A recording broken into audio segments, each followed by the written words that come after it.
Au Mali, une manifestation pour exiger la libération de l'animateur radio Rasbat a viré au drame ce 17 août à Bamako. Les échauffourées entre manifestants et forces de l'ordre ont occasionné un mort et 18 blessés.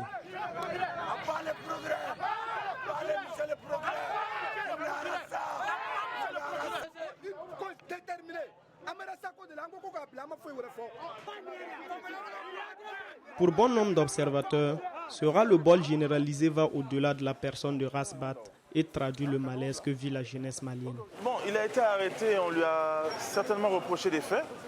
Nous ne savons pas exactement quels étaient ces faits-là, parce que plusieurs faits ont été énumérés.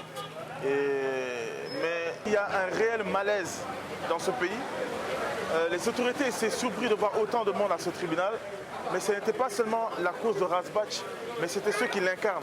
Ce malaise, ce découragement collectif, tous les gens qui avaient des problèmes, tous les gens qui avaient des soucis étaient là-bas.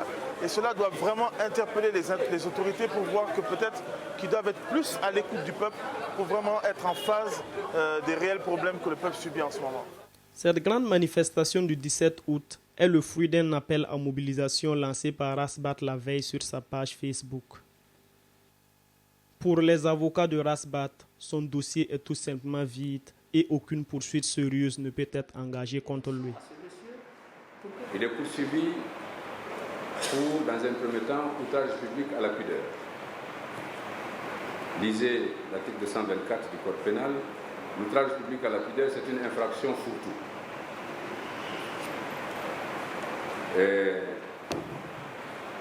Lorsque vous examinez les faits, vous vous rendez compte qu'on aurait pu faire grâce aux contribuables maliens d'une telle poursuite en ce moment.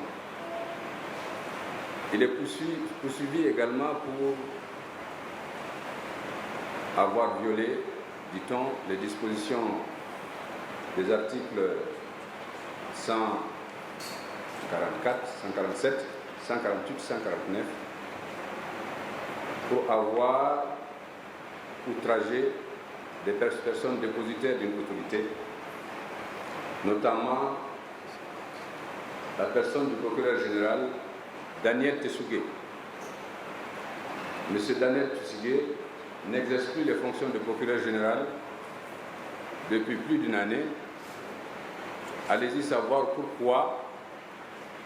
C'est en 2017 ou en 2016 qu'on va penser rattraper une personne et la poursuivre pour des faits contre une autorité dans l'exercice de ses fonctions qui, elle, avait la possibilité, si les propos étaient tels qu'on veut bien les présenter, de le poursuivre alors.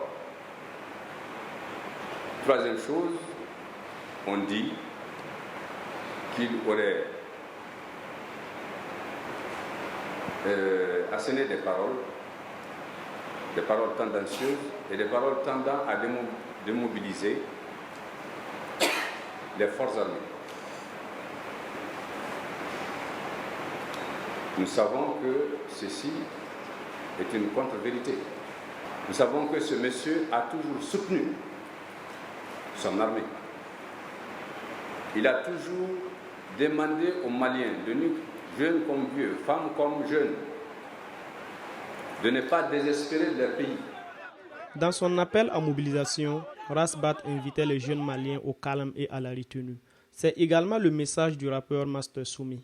Tout ce que je peux dire à l'ensemble de la jeunesse, c'est juste dire à la jeunesse qu'une jeunesse qui aspire au changement, une jeunesse qui veut que les choses changent, ne casse pas. C'est une jeunesse qui travaille avec l'esprit, qui travaille avec le cerveau. Une jeunesse qui travaille avec la raison et non avec le cœur. Il faut surtout continuer à appeler les gens au calme, à l'apaisement et laisser la justice faire son travail, comme l'a dit les avocats. Droit Libre TV, la web télé 100% droits humains, 100% liberté d'expression.